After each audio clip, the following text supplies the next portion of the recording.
Welcome to my channel Buddha classes by Mantu sir. इस video में हम आर्मी जीडी का एक मॉडल पेपर सॉल्व करेंगे।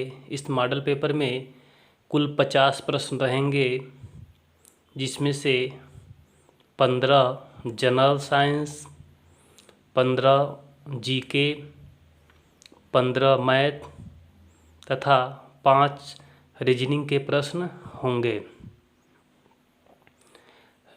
तो आइए बिना समय वेस्ट किए सीधे हम टॉपिक पे चलते हैं। और क्वेश्चन नंबर फर्स्ट है, रोम का पूरा नाम है। इसमें 3 ऑप्शन दिए गए हैं। इन ऑप्शन में से कोई एक ऑप्शन सही है तो आपके पास 5 सेकंड का टाइम है। अगर जानते हैं तो कमेंट बॉक्स में इसका आंसर दीजिए। रोम का पूरा नाम होता है रीड ओनली मेमोरी। तो इसका राइट आंसर होगा क्वेश्चन नंबर फर्स्ट का जो राइट आंसर होगा option number first. Question number second है, पृथ्वी की ऊपरी परत को क्या कहते हैं। आपके पास 4 ऑप्शन है। पहला ऑप्शन है कोर, दूसरा है क्रस्ट, तीसरा है मेंटल और चौथा है इनमें से कोई नहीं। तो पृथ्वी के ऊपरी परत को हम क्रस्ट बोलते हैं। Option number second, question number second का ऑप्शन नंबर सेकंड सही होगा। क्वेश्चन नंबर थर्ड है, ध्वनि का संचरण नहीं हो सकता है। मतलब ध्वनि का संचरण किसमें नहीं हो सकता है। क्वेश्चन नंबर थर्ड में 4 ऑप्शन है। ऑप्शन नंबर फर्स्ट ठोस में, सेकंड ऑप्शन द्रव में, थर्ड ऑप्शन गैस में और फोर्थ ऑप्शन निर्वात में। इसका राइट आंसर होगा निर्वात में। यदि इसी प्रश्न को पूछता ध्वनि का संचरण सबसे तेज किसमें होता है तो इसका राइट आंसर हो जाता ठोस में। कभी कभी प्रश्न ऐसे भी पूछ देता है कि ध्वनि का संचरण किसमें सबसे तेज होता है तो इसका राइट आंसर हो जाता ठोस में। आइए क्वेश्चन नंबर 4 देखते हैं। उस विटामिन का नाम बताइए जो मांसाहारी भोजन में नहीं मिलता है। तो ऑप्शन फर्स्ट है विटामिन ए, ऑप्शन सेकंड है विटामिन के, ऑप्शन थर्ड है विटामिन B12 और ऑप्शन फोर्थ है विटामिन सी। तो इसका राइट आंसर होगा विटामिन सी। विटामिन जो सी होता है मांसाहारी भोजन में नहीं मिलता है। ठीक है, क्वेश्चन नंबर 5, सदिश राशियाँ होती हैं। मतलब सदिश राशियाँ किन्हें कहते हैं। तो क्वेश्चन नंबर फर्स्ट है जिनमें परिमाण होता है, सेकंड जिनमें परिमाण व दिशा होता है, क्वेश्चन नंबर थर्ड जिनमें दिशा होता है और ऑप्शन नंबर फोर्थ है जिसमें अस्थायित्व होता है। तो इसका राइट आंसर होगा परिमाण व दिशा। मतलब सदिश राशियाँ उसे कहते हैं जिनमें परिमाण और दिशा दोनों होती हैं, उन राशि को हम सदिश राशि कहते हैं। और इसी में अदिश राशि भी होती हैं। तो अदिश राशियाँ उसे कहते हैं सिर्फ जिनमें परिमाण हो, दिशा न हो। अगर दिशा नहीं रहेगा और सिर्फ परिमाण रहेगा तो उससे हम क्या बोलेंगे, सदिश राशि अदिश राशि बोलेंगे। आइए नेक्स्ट क्वेश्चन, क्वेश्चन नंबर 6, पृथ्वी की सतह पर सबसे अधिक पाए जाने वाला तत्व है। पृथ्वी की सतह पे सबसे अधिक पाया जाने वाला तत्व है। तो ऑप्शन फर्स्ट है हाइड्रोजन, ऑप्शन सेकंड है कार्बन, ऑप्शन थर्ड है ऑक्सीजन और ऑप्शन फोर्थ है सिलिकॉन। तो इसका राइट आंसर होगा ऑक्सीजन। पृथ्वी पे सबसे अधिक पाया जाने वाला तत्व है ऑक्सीजन। क्वेश्चन नंबर 7, कौन सा ग्रह सौरमंडल में सबसे छोटा है। तो सौरमंडल में जो सबसे छोटा ग्रह है उस ग्रह का नाम बताना है। तो ऑप्शन फर्स्ट है आपके पास शुक्र, बुध, बृहस्पति और मंगल। इन ऑप्शन में ऑप्शन नंबर सेकंड बुध ग्रह जो है सौरमंडल का सबसे छोटा ग्रह है। यदि पूछता सौरमंडल का सबसे बड़ा ग्रह कौन सा है, तो सौरमंडल का सबसे बड़ा जो ग्रह है वह बृहस्पति है। नेक्स्ट क्वेश्चन नंबर 8, किस महाद्वीप का क्षेत्रफल सबसे कम है? ऑप्शन आपके पास फर्स्ट है एशिया महाद्वीप, दूसरा यूरोप महाद्वीप, तीसरा ऑस्ट्रेलिया महाद्वीप, चौथा अफ्रीका महाद्वीप। तो इसमें जो आपका राइट आंसर है वो है ऑस्ट्रेलिया महाद्वीप। ऑस्ट्रेलिया महाद्वीप का जो क्षेत्रफल है सबसे कम है। अगर यही प्रश्न को अगर इस तरह पूछता सबसे बड़ा महाद्वीप कौन सा है, विश्व का सबसे बड़ा महाद्वीप कौन सा है, तो इसका राइट आंसर हो जाता एशिया महाद्वीप। नेक्स्ट अगला क्वेश्चन हम लोग देखते हैं, राष्ट्रीय रक्षा अकादमी कहाँ स्थित है? ऑप्शन नंबर फर्स्ट है पुणे में, दूसरा देहरादून में, तीसरा दिल्ली में, चौथा कोलकाता में। तो इसका राइट आंसर होगा पुणे। क्वेश्चन नंबर 9 का जो राइट आंसर होगा पुणे होगा, ऑप्शन नंबर फर्स्ट। आइए नेक्स्ट, मनुष्य के शरीर में पाचन की क्रिया कौन से भाग में होती है? तो इसका ऑप्शन है छोटी आंत, दूसरा ऑप्शन है बड़ी आंत, तीसरा ऑप्शन है मुंह में, चौथी ऑप्शन है आपके पास पेट में। तो इसका राइट आंसर होगा छोटी आंत में। मनुष्य के शरीर में जो पाचन की क्रिया होती है वह छोटी आंत में होती है। क्वेश्चन नंबर 11, ओजोन परत के अपक्षय का कारण है, मतलब ओजोन परत का क्षरण किन गैसों के द्वारा होता है उनको बताना है। तो ऑप्शन नंबर फर्स्ट है CH4 मीथेन द्वारा, ऑप्शन नंबर सेकंड है CO2 carbon dioxide gas, option number third है क्लोरोफ्लोरोकार्बन और ऑप्शन नंबर फोर्थ है SO2 सल्फर ऑक्साइड। तो इसका राइट आंसर होगा CFC chlorofluorocarbon. Next question number 12, किस शहर को भारत में इलेक्ट्रॉनिक शहर के नाम से जाना जाता है? तो इसका राइट आंसर होगा, इसमें 4 ऑप्शन है, 4 ऑप्शन में से एक राइट आंसर है। पहला ऑप्शन हैदराबाद, दूसरा मुंबई, तीसरा बेंगलोर, तीसरा चौथा गुड़गांव। तो इसका राइट आंसर होगा बेंगलुरु।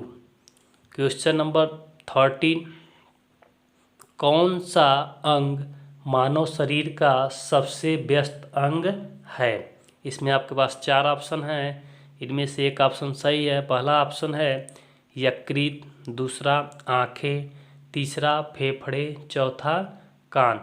तो इसमें जो सबसे व्यस्त अंग है वो है यकृत, ऑप्शन नंबर फर्स्ट। क्वेश्चन है क्वेश्चन नंबर 14, भारत में सबसे लंबे बांध का नाम क्या है?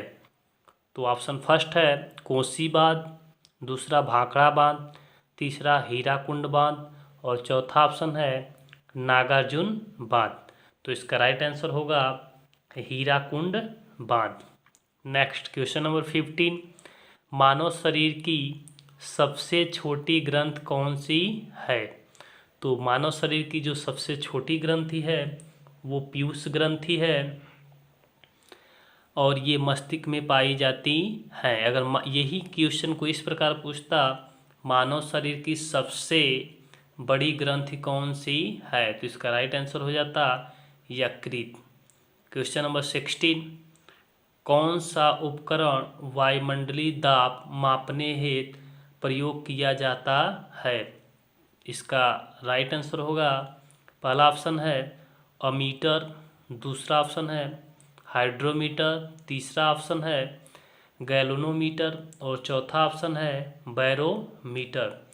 तो इसका राइट आंसर होगा बैरोमीटर। बैरोमीटर से वायुमंडलीय दाब को मापा जाता है। क्वेश्चन नंबर 17, भारतीय सेना की सबसे छोटी इकाई को क्या कहते हैं या क्या कहा जाता है? ऑप्शन फर्स्ट है बटालियन, ऑप्शन सेकंड है कंपनी, ऑप्शन थर्ड है प्लाटून और ऑप्शन फोर्थ है सेक्शन। तो भारतीय सेना की जो सबसे छोटी इकाई होती है उसे हम सेक्शन बोलते हैं।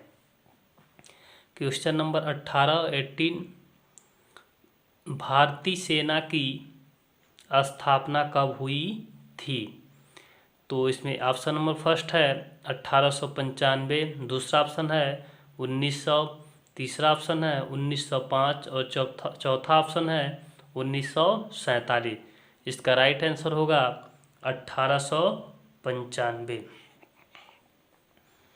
नेक्स्ट अगले प्रश्न पे हम चलते हैं। क्वेश्चन नंबर 19 है, कौन सी गैस जहरीली है?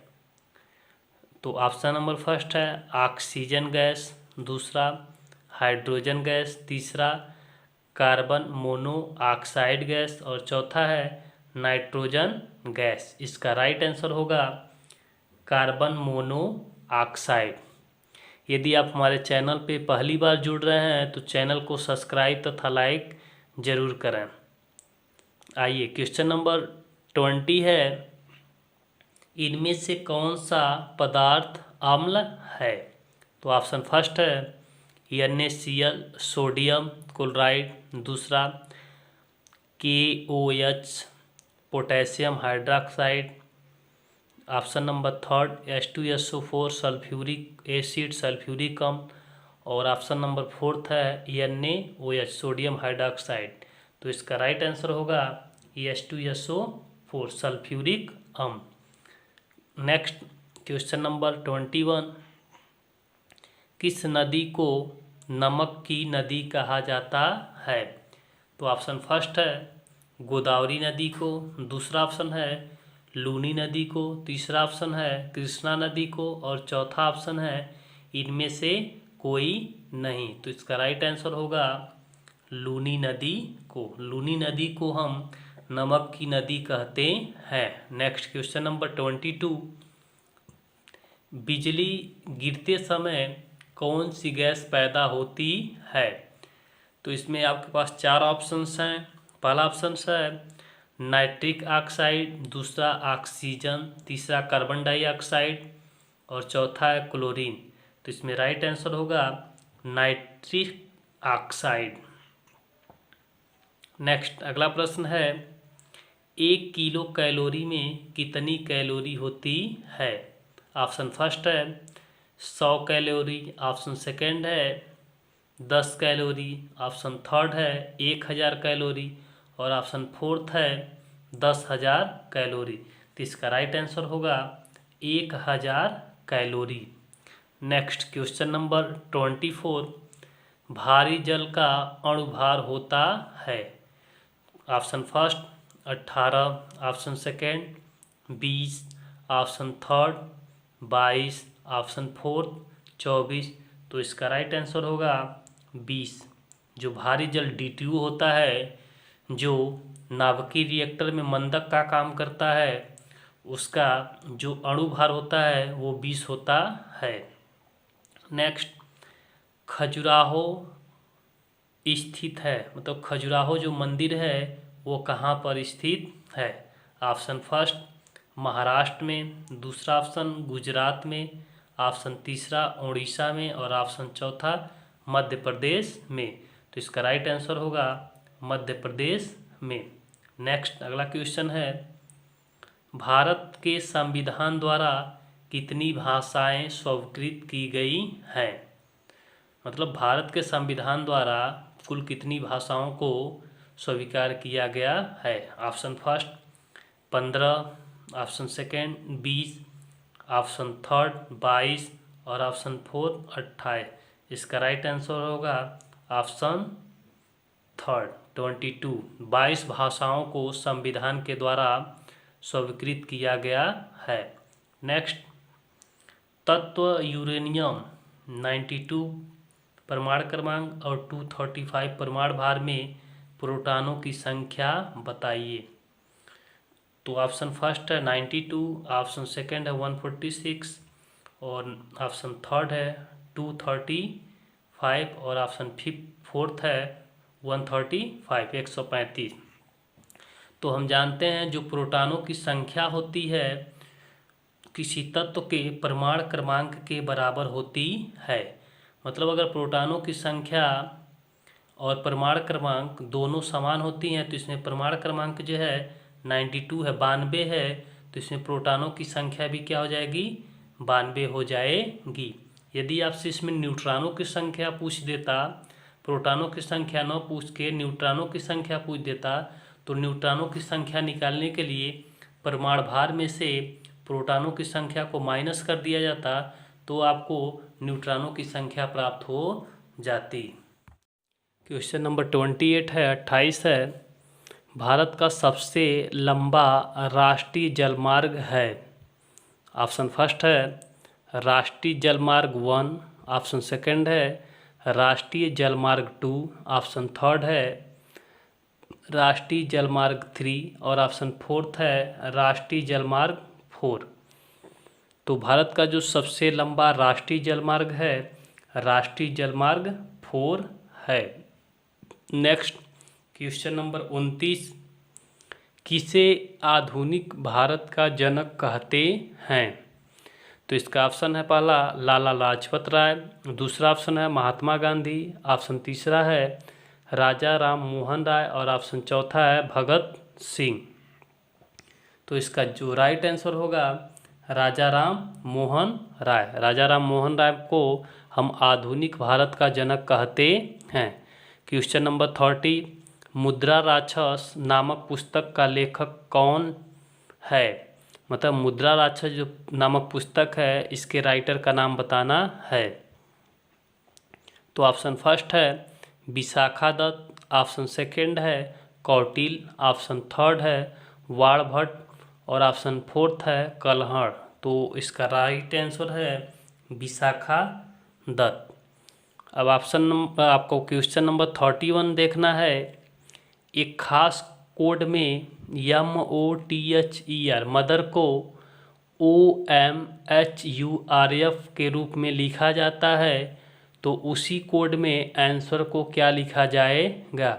तो आप जानते हैं यम का कोड जो होता है 13, ओ का कोड 15, टी का कोड 20 और एच का कोड 8 और ई का कोड 5 और आर का 18 होता है और ओ का 15, यम का 13, इसका 8, 21, आर का 18 और एफ का 6। तो 13 में 2 जोड़ा गया है 15, फिर यहाँ से 15 में से 2 माइनस किया गया तो 13 हो गया है। अब 20 में से फिर 12 माइनस किया गया है, फिर 8 में कितना जोड़ा गया है 13 जोड़ दिया गया है, फिर 5 में से यहाँ पे फिर 13 जोड़ा गया है, 18 में से फिर 12 माइनस किया गया। उसी प्रकार से यहाँ ए का कोड 1 होता है, एन का कोड होता है 14, यस का 19, इसका 23 और इसका 5 और इसका 18। एक में जब हम 2 जोड़ेंगे, जैसे यहाँ पे 13 में 2 जोड़ा गया है, यहाँ 15 हो गया था। अब ये ए में माने 1 में हम अगर 2 जोड़ेंगे तो 3 होगा और 3 पे सी होता है और ऑप्शन में पहला सी कोई नहीं दिख रहा है। तो इस चारों ऑप्शन में से इसका राइट आंसर हो जाएगा इनमें से कोई नहीं, इनमें से कोई नहीं इसका राइट आंसर होगा। अगला प्रश्न है 32 क्वेश्चन नंबर, यदि म्यूजिक को KW QKACJ के रूप में लिखा जाता है तो उसी कोड भाषा में स्प्रिंकल को कैसे लिखेंगे।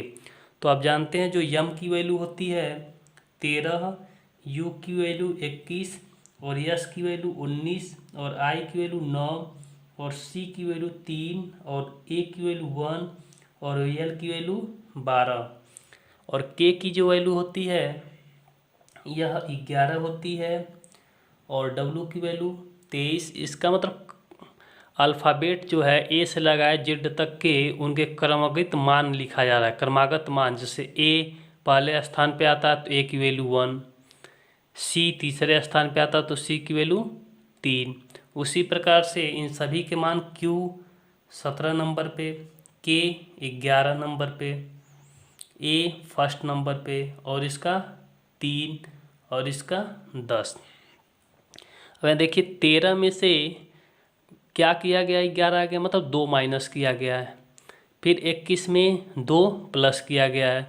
फिर 19 में से 2 माइनस किया गया है तो 17 हो गया। फिर 9 में 2 जोड़ा गया है तो आ गया है क्या, 11। फिर 1 में 2 जोड़ा गया है तो आ गया है आपके पास 3। और 12 में से फिर आपके पास 2 घटाया गया, मतलब क्या करना है, 2 माइनस करना है और 2 प्लस करना है। उसी प्रकार यस की वैल्यू जो होती है 19 होती है। 19 में से हम 2 घटाएंगे तो 17 मिलेगा। 17 पे क्यू होता है और क्यू देखेंगे पहले ऑप्शन में भी है, दूसरे ऑप्शन में भी है, तीसरे ऑप्शन में, चौथे ऑप्शन में नहीं है, तो ये ऑप्शन आपका गलत हो जाएगा। फिर पी की वैल्यू 16 होता है। इसमें हमारा जो पैटर्न चला था 2 घटाने का फिर 2 जोड़ना है। पहली बार घटाएंगे फिर उसके बाद 2 जोड़ेंगे, तो 16 में 2 जोड़ेंगे तो 18, 18 पे आर होता है तो आर देखेंगे यहाँ पे भी है, यहाँ पे नहीं है, तो ये भी ऑप्शन ख़त्म, ये आर इसमें है। नेक्स्ट तीसरा वाला में आर की वैल्यू 18 होती है, तो इसमें से 2 जब हम माइनस करेंगे, 18 में से जब 2 माइनस करेंगे तो 16, 16 पे पी होता है। तो इस ऑप्शन में देखेंगे पी नहीं है, इस ऑप्शन में पी है, तो इसका राइट आंसर हो जाएगा ऑप्शन नंबर 3। आगे आपको बनाने की ज़रूरत ही नहीं है, यहीं पे आप इसको सॉल्व करके छोड़ सकते हैं।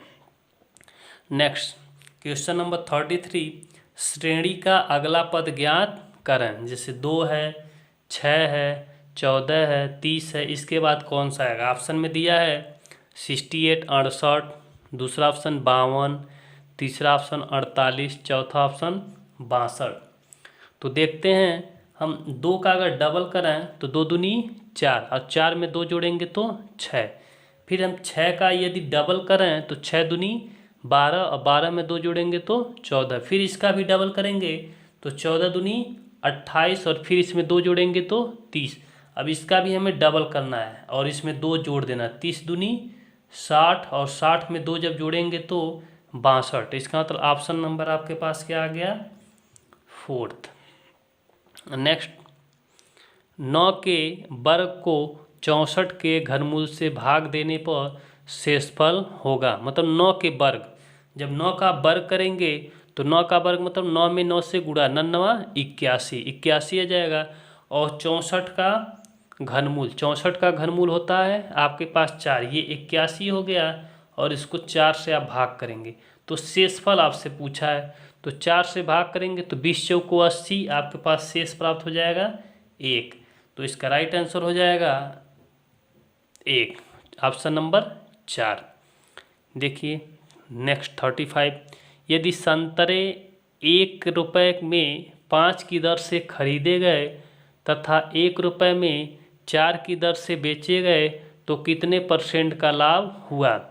तो इसमें देखेंगे संतरे 1 रुपये में 5 की दर से खरीदा गया मतलब उसका क्रय मूल्य दिया है, क्रय मूल्य, और यहाँ पे बेचा गया है तो इसका दिया है विक्रय मूल्य। जैसे 1 रुपये है तो रुपए वाले को हम ऊपर लिखते हैं और क्वांटिटी जो राशि है उसको नीचे, 1/5 विक्रय मूल्य है 1 रुपये में 4। अब 5 और 4 का हम लौसा लेंगे तो लौसा आएगा इसका 20, जो लौसा आएगा इसमें इसका गुणा कर देंगे, यहाँ पे भी 20 और यहाँ पे भी 20।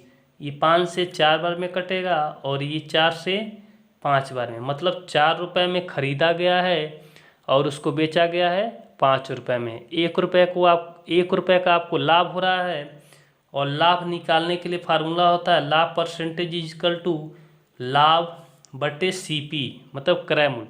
क्रय मूल्य आपके पास 4 रुपये है गुणे 100, 100 से गुणा कर देंगे तो आपको लाभ निकल जाएगा। 4 से इसको काटेंगे 25 बार में, इसका मतलब इसका राइट आंसर होगा 25%।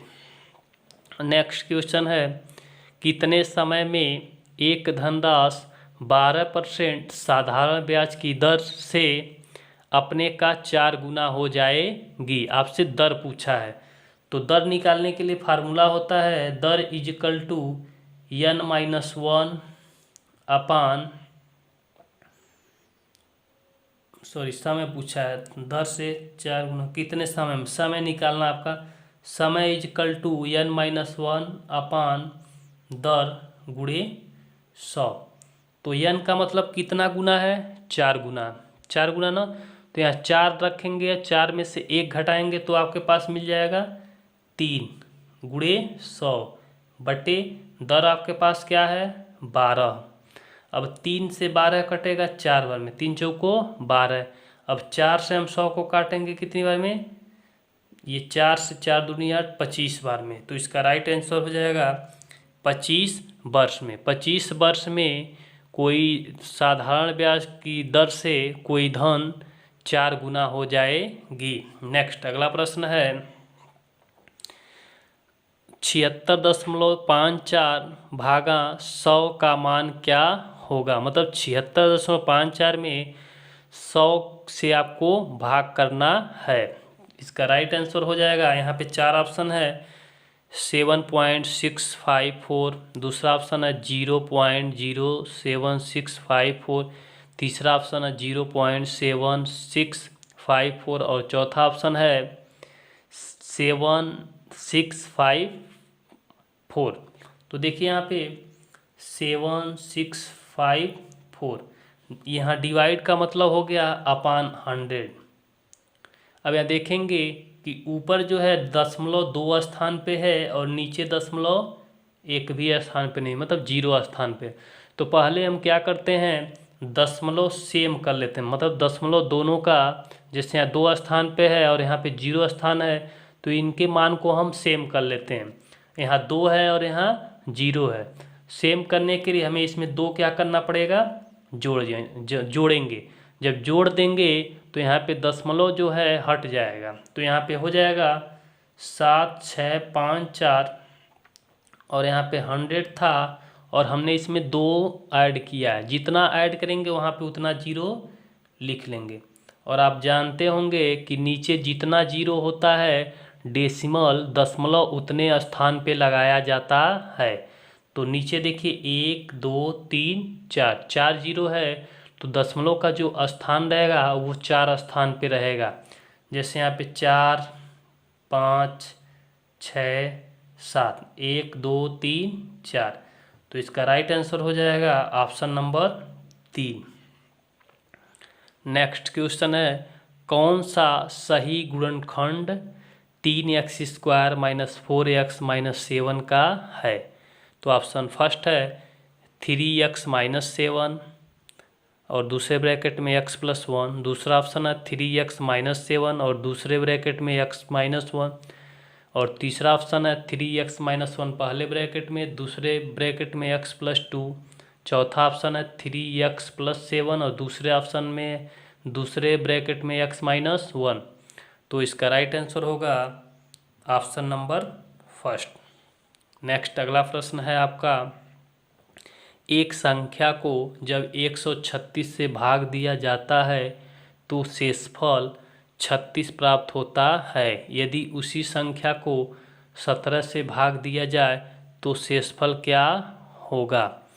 तो ऑप्शन फर्स्ट है, पहला ऑप्शन है 9, दूसरा 7, तीसरा 3 और चौथा 2। तो देखिए ये बहुत ही आसान सवाल है, अगर आप नहीं जानते हैं तो देखिए कैसे हम इसको सॉल्व करेंगे।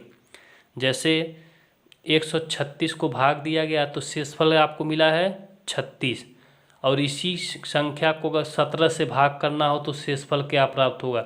तो जो इसका शेषफल आपको प्राप्त हुआ है उसी को 17 से अगर भाग कर देंगे, 17 दूनी 34, तो 6 में 4 जाएगा 2, तो इसके पास शेषफल कितना मिला 2। यही आपका 2 ऑप्शन नंबर 4 40 है। 175 मीटर लंबी ट्रेन 35 मीटर लंबे प्लेटफार्म को 12 सेकंड में पार करती हैं, तो ट्रेन की गति किलोमीटर प्रति घंटा में बताइए। तो आप जानते होंगे जब भी कोई रेलगाड़ी किसी प्लेटफार्म को, किसी पुल को या किसी दूसरी प्लेटफार्म को अगर पार करती है तो रेलगाड़ी की लंबाई और प्लेटफार्म की लंबाई को हम आपस में जोड़ लेते हैं, तो वो हमें टोटल दूरी पता चल जाता है। तो जैसे हम अगर इसको हम जोड़ते हैं 175 और 35 को तो 210 आएगा। तो हमें टोटल दूरी मिल गई 210 मीटर। और ये 12 सेकंड में पार करती है। तो आपको गति बताना, मैंने चाल बराबर होता है दूरी बटे समय। चाल इजिकल टू फार्मूला होता है दूरी बटे समय। तो आपके पास दूरी जो निकल के आया है 210 मीटर और आपका जो समय है वो 12 सेकेंड है। और आपको जो गति प्राप्त हो रही है उसको निकालना है किलोमीटर प्रति घंटा में, और यहाँ पे आपको मीटर प्रति सेकेंड में दिया है। तो मीटर प्रति सेकेंड को किलोमीटर प्रति घंटा में निकालने के लिए हम 18/5 से उसमें गुणा कर देते हैं तो हो जाएगा किलोमीटर प्रति घंटा। तो देखिए 6 से कटेगा, 6 दूनी 12, 36 का 18 और 6 दूनी 12। 5 से इसको कट करेंगे तो 5 को 20, अब एक बचेगा यहाँ 10, 5 दूनी 10, 42 हो जाएगा। अब 42 को ये 2 से कट करेंगे तो 21, और 21 में 3 से गुणा, 21 तिहाई 63 किलोमीटर प्रति घंटा। तो इसका राइट आंसर हो जाएगा ऑप्शन नंबर 3, 63 किलोमीटर प्रति घंटा। क्वेश्चन नंबर 41 है, दो संख्याओं के अनुपात 1:3 है और उनका योग 240 है, तो उनका अंतर ज्ञात करिए। ऑप्शन फर्स्ट है 98, 98, 108, 100 और 120। तो दो संख्याओं का अनुपात दिया है तो पहले हम क्या करते हैं, अनुपात का योग कर लेते हैं। अनुपात का योग, जब अनुपात का योग करेंगे तो 1 + 3 = 4। अब इसमें ये पहली संख्या है और ये दूसरी संख्या। अब पहली संख्या का आपको वैल्यू निकालना है, 1 लिखेंगे, पहली संख्या का अनुपात 1 है और उनका योग क्या है 240 बट्टे टोटल अनुपात का योग। अनुपात का योग आपके पास 4 है, 4 से इसको कट करेंगे तो आएगा 60। पहली संख्या आपके पास निकल गई 60। उसी के अकॉर्डिंग सेकेंड वाला को लिखेंगे। सेकेंड का अनुपात क्या है 3, मतलब जिस संख्या का मान निकालना है उसका अनुपात पहले लिखेंगे। जैसे पहली संख्या का हम लोग मान निकाले थे तो इसका अनुपात 1 यहाँ लिखा गया था। और दूसरी संख्या का मान निकालना है तो दूसरी संख्या का अनुपात 3 है तो यहाँ लिखेंगे 3 गुणे उनका योग 240 बट्टे अनुपात का योग। अनुपात 3 और 1 का योग है 4, 4 से इसको कट करेंगे तो 60 बार में, और 60 में 3 से गुणा करेंगे तो 180। अब इनका अंतर पूछा है, 180 में से अगर 60 को हम घटा देंगे तो आएगा कितना 120। तो इसका राइट आंसर हो जाएगा ऑप्शन नंबर 4। अब क्वेश्चन नंबर 42 है, 0.0002 प्लस 0.002 प्लस 0.02 = क्या होगा। मतलब इनको सबको आपको ऐड कर देना है। जब ऐड करेंगे तो इसका राइट आंसर होगा ऑप्शन नंबर 2।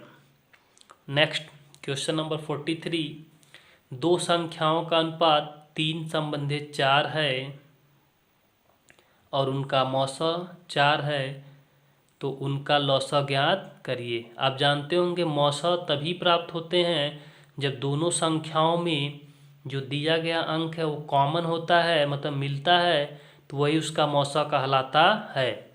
मतलब 3 में भी 4 कॉमन रहा होगा और 4 में भी 4 कॉमन रहा होगा, तभी इन दोनों संख्याओं के अनुपात में ये इसका 4 मौसा आया। तो 3 में हम पहले 4 से गुणा कर देंगे और 4 में भी हम 4 से गुणा, तो 4 में 3 से गुणा किया जाएगा तो 12, और 4 में 4 से गुणा किया जाएगा तो 16। अब लौसा आपको निकालने के लिए एक सिंपल सा ट्रिक है। आप क्या करिए, 12 का पहाड़ा लिख लीजिए। 12 करने 12, 12 दूनी 24, 12 तिहाई 36, 12 चौको 48, 12 पच्चे 60। फिर उसी के अकॉर्डिंग 16 का, 16 करने 16, 16 दूनी 32, 16 तियाँ 48। और दोनों संख्याओं में जो पहला अंक कॉमन दिखे या पहली संख्या जो कॉमन दिखे वही उनका लौसा होगा। तो देखिए यहाँ 12 इसमें भी 12 है, नहीं है। 24 इसमें भी 24 नहीं है। 36 नहीं है। 48 यहाँ 48 इसमें भी है, 48 इसमें भी है। तो दोनों संख्याओं में 48 कॉमन है, तो इनका लौसा जो होगा 48 होगा। आइए क्वेश्चन नंबर 44 को हम देखते हैं। एक पुस्तक का अंकित मूल्य क्रय मूल्य से 20% कम है, तो बताइए उसे कितने % अधिक में बेचा जाए कि न कि लाभ हो न कि हानि हो। तो इसका भी एक ट्रिक है, सिंपल सा ट्रिक है। कितना % कम है? 20। तो 20 को ऊपर लिखते हैं और इसमें 100 में से जितना कम होता है उसको माइनस कर लेते हैं। तो 100 में से 20 को माइनस करेंगे, यहाँ पे आएगा 80। और आपको परसेंटेज में बदलने के लिए 100 से क्या करना होता है? गुणा। 100 से गुणा कर देंगे तो यह बदल जाएगा परसेंटेज में। 20 से करने 20, 20 चौको 80, 4 बार में कटा। अब 4 से इसको हम 100 को काटेंगे तो ये हो जाएगा 25। तो इसका राइट आंसर होगा 25%। Next question number 45। एक सामान का अंकित मूल्य 1000 है जिसे 10% बट्टा दिया जाता है, तो सामान का विक्रय मूल्य ज्ञात कीजिए। तो देखिए एकदम सिंपल सा लॉजिक है, विक्रय मूल्य आपको फाइंड करना है। तो सामान के अंकित मूल्य पे कितना बट्टा दिया जा रहा है? 10%। और टोटल आपके पास कितना होता है? 100। तो 100 में से जब 10% छूट दिया गया मतलब आपको 90% प्राप्त हुआ। तो आप क्या करेंगे? 1000 का 90% निकाल लेंगे तो उसका क्या निकल जाएगा? विक्रय मूल्य। तो 90% को जब हटाते हैं तो अपान हो जाता है 100। तो यहाँ 2 जीरो से 2 जीरो कैंसिल। अब 90 में हम 10 से गुणा करेंगे तो आएगा क्या? 900। तो इसका राइट आंसर होगा ऑप्शन नंबर फर्स्ट। नेक्स्ट अगला क्वेश्चन देखते हैं। हल कीजिए 54 गुणे 198 ब्रैकेट में भागा 17 गुणे 121 इजिकल टू क्या? तो ऑप्शन फर्स्ट है इसका 40, 30, 90, 80 और इनमें से कोई नहीं। तो जब इसको सॉल्व करेंगे तो इसका आंसर आएगा इनमें से कोई नहीं। नेक्स्ट अगला क्वेश्चन है 47। √5 कौड़ी में 5 प्लस कौड़ी में 11 प्लस कौड़ी में 19 प्लस कौड़ी में 29 प्लस कौड़ी में 49 का मान है। ऑप्शन फर्स्ट है 3, दूसरा ऑप्शन है 9, तीसरा ऑप्शन है 7 और चौथा ऑप्शन है 5। तो देखिए ये बहुत ही आसान सवाल है। ये देखेंगे 49 किसका वर्ग है? 49 को अगर आपको कौड़ी से बाहर निकालना है तो देखेंगे किसका वर्ग है? तो 7 का। तो 7 गुणे 7 करेंगे तो यह कौड़ी से बाहर निकल जाएगा और यहाँ पे हो जाएगा 7। अब 29 में हम 7 को जोड़ लेंगे। 29 और 7 को जब जोड़ेंगे तो आपके पास यहाँ पे प्राप्त हो जाएगा 36। अब देखेंगे 36 किसका वर्ग है?